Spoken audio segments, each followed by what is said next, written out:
Aku tuh pernah dibilangin sama ibuku tuh gini, kamu tahu nggak gimana terbentuknya diamond? Kayaknya pernah tahu, cuman nggak spesifik sih. Jadi diamond itu terbentuk dari ya batu hitam biasa itu loh, batu bara. Oh ya. Hitam tuh ya. Kan kayak tidak appealing, maksudnya ya wes welek gitu. Iya. Kemudian dari batu yang sama, dia tuh terkena temperatur yang tinggi dalam waktu yang sangat lama. Dan dia dapat tekanan yang tinggi juga. Dan akhirnya itu merontokkan impurities itu, kayak hal-hal yang jelek-jelek itu dia rontok dan akhirnya terbentuk kristal yang bening. Wow, kayak mutiara ya konsepnya. Nah itu kayak kamu tuh mau memunculkan diamond dalam dirimu, ya kamu harus tahan dalam temperatur tinggi, dalam tekanan tinggi, dalam waktu yang lama. Aku ada ini quotes-nya kayaknya. Terbentur. Benar. Asik kan? Terus kita hari ini bahas tentang permasalahan banyak orang ya. Oke. Dipaksa masuk ke salah satu perusahaan tertentu, atau mungkin dipaksa kayak kamu harus jadi polisi gitu, kamu harus jadi tentara, kamu harus jadi dokter, kamu harus jadi perawat dan lain sebagainya. Banyak kan yang dipaksa kayak gitu. Banyak. Sebenarnya aku juga ngalami sih. Kayak dipaksa jadi ini, jadi itu. Nggak dipaksa sih sebenarnya, diarahkan tapi kurang komunikasi aja gitu loh. Yang kamu rasain tuh apa sih? Ya itu aja sih, crash antara aku dan orang tua ya. Misalnya kayak orang tua pengennya ini, tapi aku pengennya ini. Nah, aku tuh kayak berkomunikasi sama mereka tapi nggak ketemu titik temunya gitu. Misalnya ada salah satu dari kita yang kayak ngeyel dengan apa yang kita yakini kayak gitu. Jadi akhirnya nggak ketemu gitu loh. Paham gak sih? Paham. Ya, gitu. Terus? Jadi kayak air dan minyak yang disatukan. Gitu. Nggak bisa juga. Iya, nggak bisa jatuh. Nggak bisa. Iya itu. Sampai kiamat pun nggak bisa. Gitu betul. Terus solusi dari kamu gimana?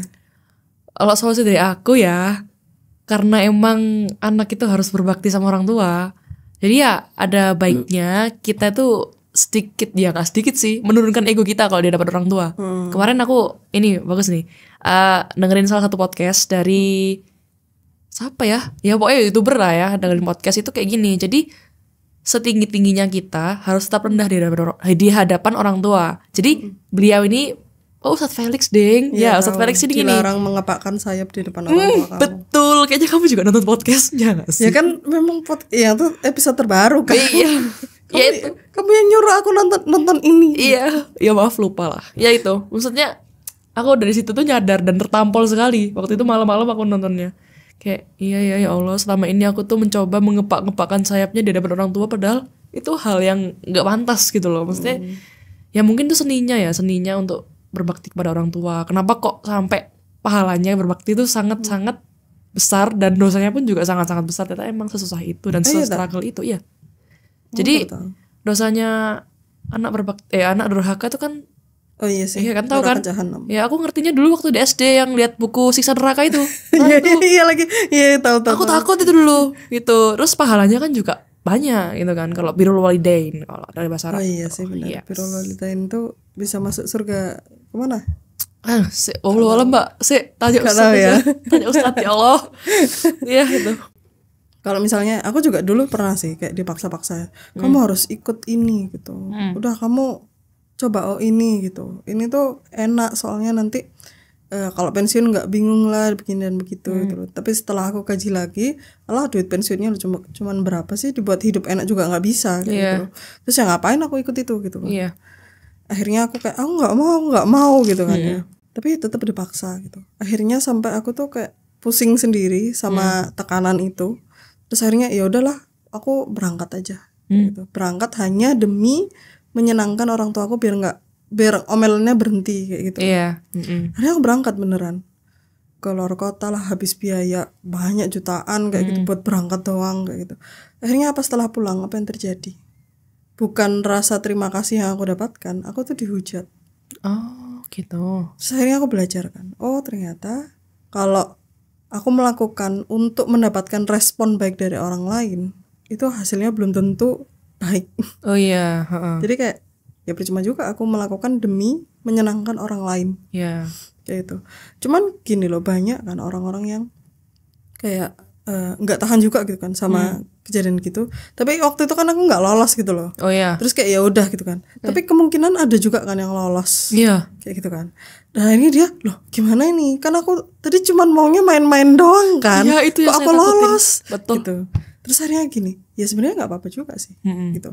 Kalau misalnya kamu dipaksa ke sana, meskipun sebenarnya jalan dari hatimu itu ke kanan gitu ya. Iya. Tapi kamu tuh dipaksa harus ke kiri. Akhirnya aku gini, ya udah nggak apa-apa, kamu ke kiri aja dulu. Selama let's say ya, ada temen aku yang dia tuh harus kerja Senin sampai Jumat. Dia tuh udah fokus kerja aja. Tapi dari Jumat malam sampai Minggu malam, dia itu fokus dengan melakukan apa yang dia suka.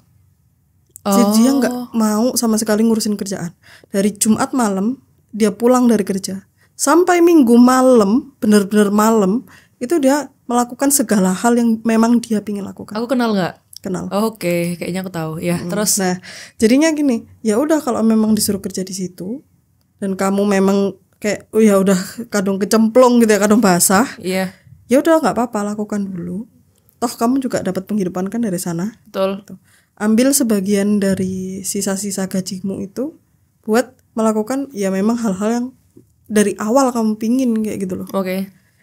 Jadinya orang tuamu seneng, Aku juga senang. kamu juga senang. Hidupku tenang. Belum tentu ya. Oh iya. Cuman susahnya tuh gini, susah karena kamu nggak ada waktu buat malas-malasan, Oh iya. nggak ada waktu buat leha-leha kayak gitu. Jadi kayak dari Senin sampai Jumat mau nggak mau pekerjaan harus selesai di Jumat sore. Oh iya. Kalau nggak selesai di Jumat sore itu mengurangi waktu kamu melakukan hal-hal yang kamu suka. Iya sih. Nah akhirnya kamu membenahi kan gimana time manajemennya kayak gitu-gitu kan. Jadi kamu terpaksa di situ dan ya itu bukan hal yang menyenangkan sih ya. Iya. Cuman ya namanya berproses ya harus kayak gitu. Nah, akhirnya kamu terpaksa melakukan hal kayak itu. Betul. Tapi ya kamu tetap bisa melakukan yang kamu suka dan kamu masih dapat income untuk menjalankan itu semua kayak gitu. Oke. Jadi it's okay kalau misalnya kamu disuruh gitu ya.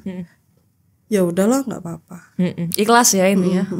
Ikhlas saja. Mungkin memang ada sesuatu yang aku nggak tahu nih, yang di karir itu mungkin aja aku bisa ketemu orang yang luar biasa yang juga misalnya oh dia juga tertarik tentang hal ini kayak gitu loh. Iya. Karena aku nggak tahu kan. Betul.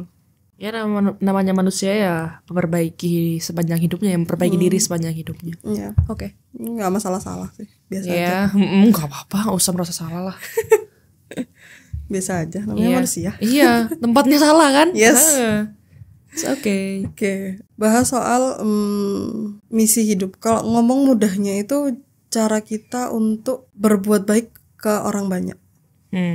Saya kalau ngomong dalam Islam tuh kayak dakwahmu tuh modelnya apa kayak gitu. Oh iya. Tapi kalau terlalu Islami banget ya kayak Iya. ya kamu mau berbuat baik ke banyak orang tuh dalam bentuk apa? Iya, kamu bermanfaat ke orang itu bentuknya apa gitu Yes, mungkin ya. secara spesifik itu apa? Iya. Terus kamu kemarin cerita kan soal konten IG. Iya. Nah, Iya. gimana tuh coba ceritain? Aku kan kayak ngerasa aku ini lebih bisa mengutarakan pikiran itu dalam bentuk tulisan kan daripada ngomong. Soalnya udah kebiasaan dari dulu itu emang bidangnya tuh di belakang layar gitu dari dulu dari kecil. Sebenarnya punya IG yang cuman blog pribadi tuh kayak keganjelan lah. Nah, keganjelan dalam hidup saya tuh kalau misalnya saya sih dalam hidupku tuh kalau misalnya IG ku cuman sekedar dibuat untuk blog pribadi. Itu aku ya, bukan orang lain ya. Itu private berarti. Oh, belum nggak bisa kalau private blog pribadi tuh, Kak. Yang ada desainnya yang biru tuh loh. Blog pribadi, seniman. Nah, itu. Yeah. Nah, aku tuh kayak kok cuman gini aja ya IG gitu loh. Jadi aku tuh kemarin punya ide kalau misalnya aku kan punya banyak IG ya dulu tuh. Mau tak ubah jadi konten yang membuat orang yang baca itu bisa mikir. Contohnya kayak pohon itu. Pohon kamu itu sebenarnya tuh adalah sebuah pohon. Misalnya kamu tuh pohon stroberi. Enggak ada ya.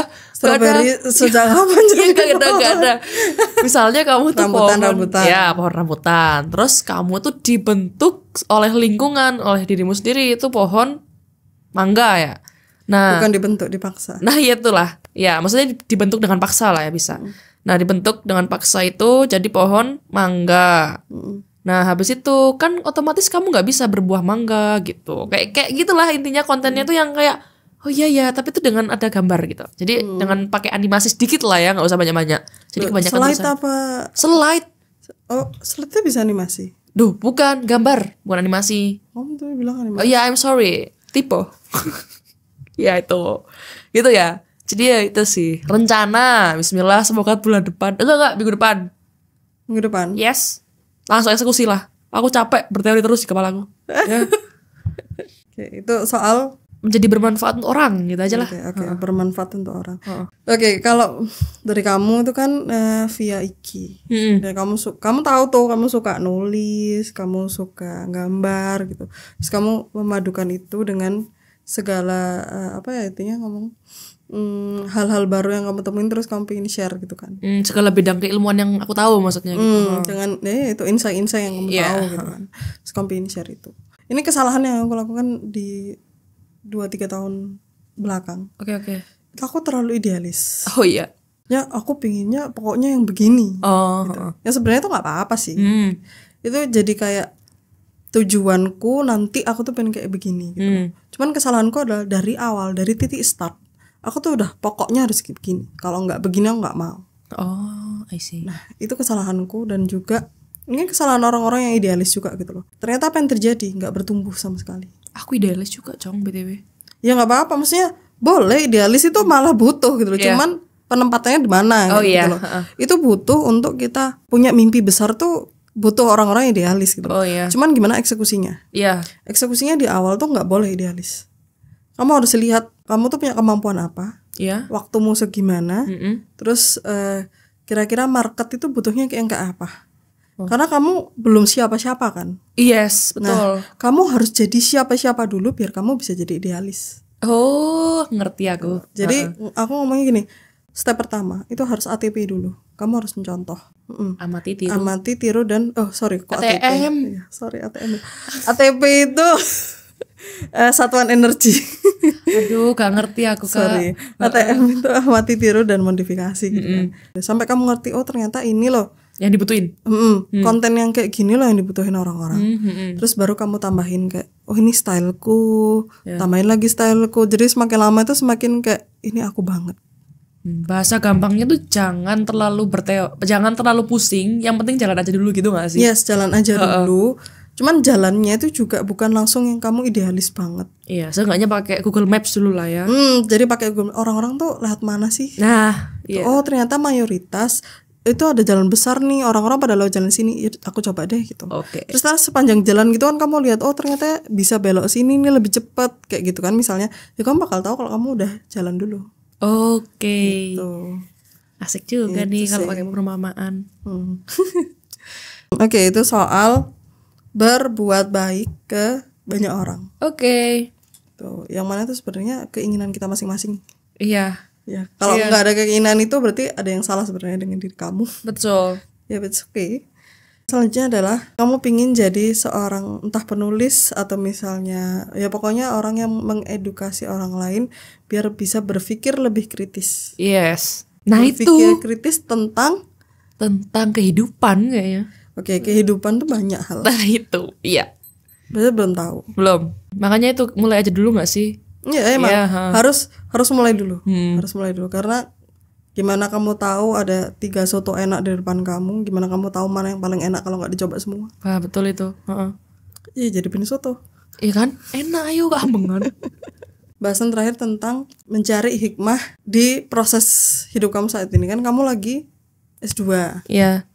Terus kamu kayak bingung gitu kan? Iya. Oke, mungkin kamu kepikiran tuh loh, karena dulu kamu sempat dibilangin kamu tuh harus tahu kenapa kamu daftar S2 kan udah mahal-mahal, masa kamu nggak tahu tujuan hidupmu atau tujuanmu ikut S2 itu apa kayak gitu kan. Terus kamu kan sempat bilang tuh kayak aku kepikiran lah begini begitu. Iya. Mungkin karena itu kali ya. Iya sih. Cuman itu kayaknya dulu sih. Kalau sekarang kayaknya lebih ke menggali aja, mestinya menggali apa sih, kenapa sih aku kok di sini gitu loh, kenapa kok aku sampai S2 bahkan di bidangku ini gitu loh. Jadi kayaknya nggak ada yang kebetulan gitu loh aku mikirnya. Ya emang nggak ada sih. Iya. Terus kenapa? Dulu tuh kamu ngerti gak sih alasan gue S2? Ngerti. Jadi kamu S2 karena kayak merasa bersalah S1 itu kok aku rasanya kurang bener gitu ya S1-nya. Itu pertama. Terus akhirnya kayak ya udahlah aku pengen belajar lagi, tapi kali ini aku pengen nyoba belajar yang benar. Iya. Kayak gitu kan? Itu alasan pertama. Terus yang kedua? Ada lagi. Dulu karena peristiwa Palestina dan Israel memanas. Itu aku kayak aku tuh ngelihat, ih ya Allah kasihan loh orang Palestina ini nggak bisa berpendidikan, sedangkan aku yang di tempat yang damai nggak ada perang itu kok bisa menyia-nyiakan, kok aku nggak sekolah lagi sih kayak gitu. Oh kena banget aku. Itu sih soalnya ya Allah kasihan banget mereka loh nggak dikasih kesempatan. Maksudnya ya dengan keadaan kayak gitu, padahal mereka tuh aslinya tuh kalau misalnya keadaan negaranya kayak gitu tuh bisa berpikir dan mereka tuh bisa jadi orang yang keren gitu loh. Sedangkan aku orang yang nggak sekeren mereka dan aku masih punya kesempatan di negara yang damai, itu kenapa kok aku nggak ngelanjut gitu loh. Nah aku tuh kayak ngasih kayak tantangan ke diriku, kamu iso gitu. Kamu bisa gitu ya. Iya. Kenapa kamu kok selama ini bilang kamu nggak bisa, padahal kamu tuh iso gitu. Jadi mikir lagi aku. Nah ya S2 silakan, nggak sih nggak harus S2 sebenarnya. Cuman aku lebih ke ngarahnya ke situ aja. Soalnya emang tahun kemarin tuh bener-bener aku bingung banget sih. Kerja udah, dapet duit sudah, cuman itu. And then what? Iya, dan terus apa gitu loh. Nikah masih nggak mau. Belum siap Kak. Terus juga belum ada sih yang mau kayaknya. Enggak. Belum ada yang datang. Bohong banget lagi. Iya. Gak ada yang mau, bohong banget. Iya. Ngomongin tentang Israel sama Palestina. Iya. Itu juga ada momen yang bikin aku tuh nggak bisa berhenti untuk ngelakuin podcast. Iya. Ya mungkin bukan podcast sih, maksudnya itu kayak menyerukan kebenaran kayak gitu loh. Dimana ada anak masih 10 tahun, aku lupa namanya tapi bayangin anak 10 tahun udah nulis surat wasiat. Oh iya, aku ngerti itu kayaknya. Itu kan kayak ya ampun, kok aku kepikiran? 10 tahun tuh lo masih gak tahu apa-apa kayak gitu loh. Hidup itu apa, dan dia udah nulis surat wasiat. Dan di situ dia berterima kasih dengan banyak negara-negara yang mendukung Palestina. Di surat wasiatnya terakhirnya tuh dia menitipkan Gaza kepada kita semua. Iya. Ini adalah titipanku kayak gitu. Iya. Anak kecil loh, 10 tahun. Ninggalin warisan yang berat sih. Iya kayak kok kamu mintanya berat kali. Iya gitu loh. Iya itu sih. Ini emang kayaknya emang berkaitan erat sama pendidikan ya, sekali lagi. Pendidikannya tidak tepat. Jadi kayak menyerahkan seluruh pendidikan anaknya itu ke sekolah. Nah, jadi yang di rumah itu merasa kalau ya udah belajar di sekolah aja. Nah, ini salahnya kayak gitu loh. Maksudnya kayak kurang tepat gitu. Ini kurang tepat gitu. Sebenarnya juga kayak ini permasalahan yang apa ya, yang sangat banyak di Indonesia sih. Ya udah gitu aja lah. Takut ya? Takut. Aku takut kata-kataku menyinggung soalnya sangat-sangat rawan. Okay. Ya udah aku aja yang ngomong ya. Iya, Ya karena off cam juga kita sering ngomong tentang itu kan. Dan aku juga sangat-sangat on fire kalau ngomongin tentang pendidikan di Indonesia terutama. Sebenarnya bukan di Indonesia sih. Pokoknya pendidikan ke anak-anak yang mana dia itu punya hak-hak tertentu yang tidak diberikan sama orang tuanya. Yang bisa jadi orang tuanya nggak tahu kalau mereka tuh punya hak seperti itu. Dan akhirnya itu hanya diserahkan ke sekolah, yang mana sekolah juga nggak tahu kalau anak-anak itu haknya yang itu belum diberikan. Gitu. Contohnya misalnya ada anak masih usia kayak 5 tahun, 4 tahun, itu waktu mereka adalah untuk bergerak seluas-luasnya. Udah kamu mau lari-lari, jungkir balik, mau renang, mau sepak bola, terserah kayak gitu ya. Memang dia itu masih waktunya untuk dia itu mengeksplor fisiknya kayak gitu. Dia pokoknya kan lihat kan orang anak-anak itu yang kayak lari-lari dari sono ke sono nggak ada capeknya kayak gitu ya. Itu memang dia kayak gitu. Dan sering kali kayak orang tua, udah jangan lari-lari, diam aja kayak gitu. Dia akhirnya tidak bisa mengeksplor dirinya sendiri kayak gitu. Nah, contoh-contoh kayak gitu loh. Saat masuk sekolah, ya mana ngurusin sih guru satu-satu kayak gitu loh. Iya, nggak bisa gitu kan. Dan guru pun aku pernah lihat dari guru Gembul kalau nggak salah, itu ngomong guru itu sudah berharap siswa itu sudah ready saat masuk sekolah. Dia udah siap inilah, siap itu gitu loh. Sedangkan orang tua itu berharap ya dia itu disiapkan sama sekolah. Nah itu terus siapa yang nyiapin kayak gitu loh. Iya. Nah dan pada akhirnya anak-anak itu kan cari hiburannya ke handphone. Terus konten-konten yang disediain sama HP. Ya begitulah, tahu sendiri ya, kalau usah dijelasin pasti udah tahu. Iya, nah itu kebanyakan ya yang sekolah yang aku tahu, kecuali sekolahnya yang kayak Nadia yang kemarin gitu. Iya, itu bagus banget sih. Itu beda ya. Gitu. Ini yang pada umumnya. Iya. Gitu ya. Sekolah pada umumnya itu hanya meminta anak-anak itu untuk tidak berpikir kritis. Ya udahlah pokoknya disuruh ini ya udah Dan manut outputnya, aja. dan outputnya kebanyakan adalah hanyalah sebagai seorang karyawan. Nah itu tuh, itu yang aku kayak, kamu boleh kok jadi karyawan tuh boleh, tapi atas pilihan kamu sendiri, bukan karena terpaksa. nah Karena ya aku mau ngapain lagi aku nggak tahu. Nah kalau udah kayak gitu aku nggak mau gitu loh. Kalau kamu emang ya aku memang pingin kok jadi karyawan di sini gitu karena memang seru dan lain sebagainya, ya nggak apa-apa gitu loh. Cuman kalau ya aku terpaksa, mau gimana lagi lah itu. aduh Itu jadi seumur hidup itu bakal ngaruh gitu iya loh. jadi pengen lanjut kuliah lagi di luar negeri. Amin, doain ya Ya kalau ada kesempatan. Aku tuh gak apa-apa ya, jujur aku tuh waktu itu beneran tertampol waktu mereka ada kayak gini. Di sana tuh ada mahasiswa S2, entah S2 apa S1 gitu. Mereka tuh sidang. Ya, dosen tuh ada dan ada namanya di depannya. Mereka sidang di tempat perang, coy. Itu kayak maksudnya gini, ntar ini di mana? Palestina. Oh oke, Ya, oke. jadi mereka tuh kayak bikin tenda gitu kan ya. Jadi ada tiga dosen kayak ya kayak anak sidang gitu. Mahasiswanya di depan, terus dosennya 3 ini kayak ya kayak nguji gitu. Dan itu secara online kalau nggak salah waktu itu. Makanya mereka bisa, bukan di Undif kan ya. Makanya mereka bisa kayak sidang-sidang. Di sana ada internet. Oh bukan, saya Mbak Bicim. Jadi sidangnya tuh kayak, oh iya universitas kan udah gak ada ya. Jadi sidangnya ya udah langsung sama dosennya itu. Gak ngerti itu, aku lupa kontennya. Kayak les-lesan gitu ya. Iya, tapi itu sidang masalahnya. Ngerti. Dapat gelar dia. Tapi nggak tahu sekarang masih ada bukan orangnya. Sedih. Iya, tahu. Kayak itu tuh kayak bikin miris gitu loh. Ke aku sendiri maksudnya. Kayak ya Allah, mereka loh masih bisa mikir ya dengan keadaan yang bener-bener kayak perang yang cuman perang tembak-tembakan doang coy ini mainnya, sampai bom-boman juga gitu loh. Itu masih bisa menyelesaikan kuliahnya atau pendidikan mereka itu sampai segitunya loh. Yang aku heran tuh malah gini, kok masih sempat mikir sekolah? Nah, loh kemarin tuh gini, aku ada lagi bapak-bapak ngomong, kamu itu nggak butuh makananmu, dari Israel maksudnya. Kamu gak butuh makananmu. Gak tahu dia beliau ini ngomongnya ke dunia atau ke Israel gitu.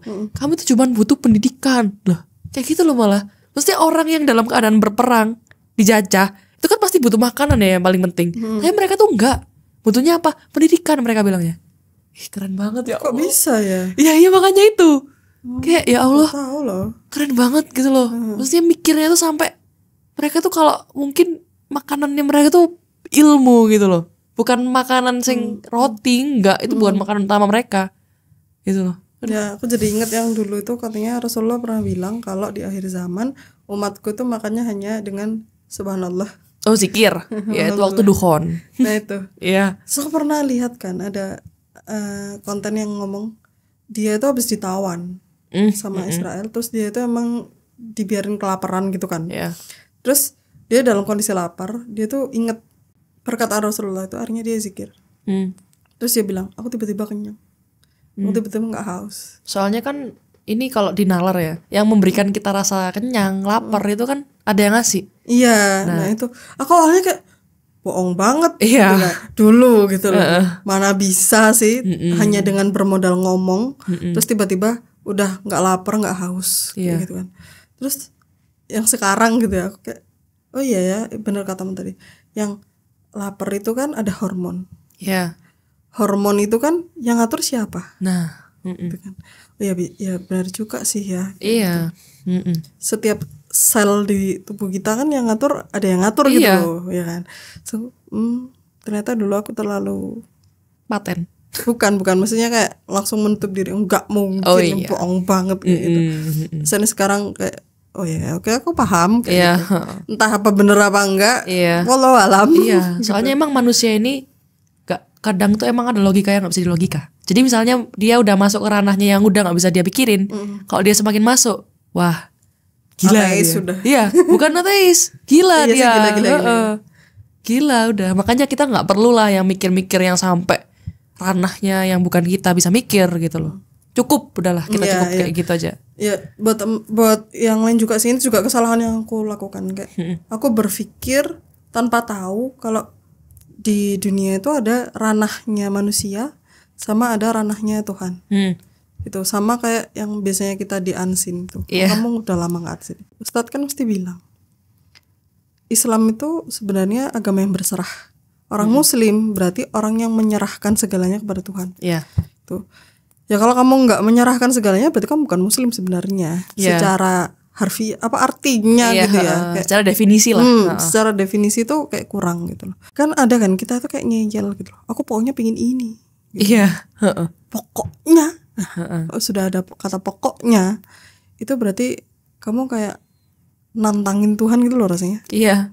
Terus kayak sombong kali gitu loh. Kita harus siapa gitu kan.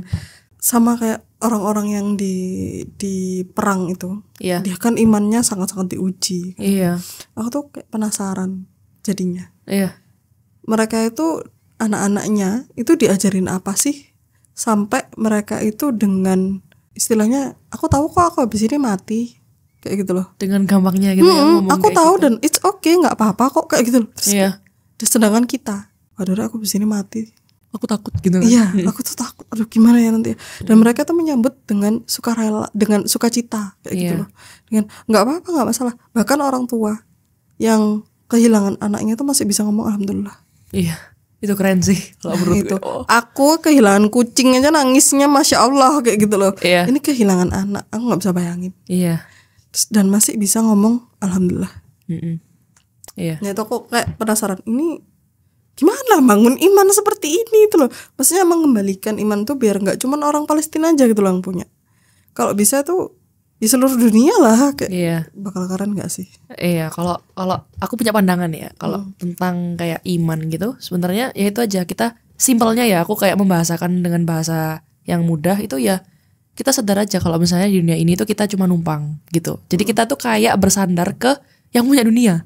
Nah, kalau seandainya kita bersandar ke yang punya dunia, otomatis kita kan kayak ngerti tata cara kita hidup di dunia gitu. Nah, dengan adanya sandaran itu, nanti kita berharapnya ya ke sandaran itu gitu. Jadi ya kuatin aja di sisi kita yang yakin kalau misalnya dunia ini ada yang punya, yakin bahwa yang punya dunia ini bakalan ngasih seperti apa yang kita butuhkan gitu ya. Ini akidah sih Mbak, agak berat. Nanti aja lah. Nanti maksudnya sekarang lah berkanjur loh. Gini. Aja harus poinnya aja. Ya poinnya ya itu.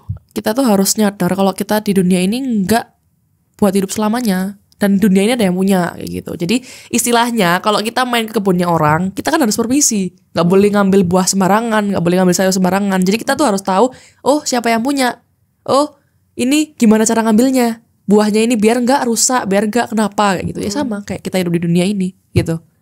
Nah, aturannya ya Al-Quran ini. Maksudnya aturannya yang tata cara kita hidup di dunia yaitu Al-Quran. Ngambil buahnya gimana itu dari Al-Quran. Tata caranya kalau aku ngibaratkannya itu kayak kunci jawaban kita buat ngelakuin apa yang kita inginkan di dunia, dan kayak tata caranya yang bener yang salah yang mana ya Al-Quran itu sama hadis. Nah, itu kenapa kok ada Rasul gitu untuk menyampaikan risalah dari Tuhan kayak gitu dan memberikan contoh. Yes, ada buktinya dulu baru percaya.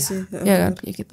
Oke, jadi di pembahasan kali ini ada banyak topik dan memang aku nggak bikin spesifik sih emang topiknya biar ngalir aja gitu loh.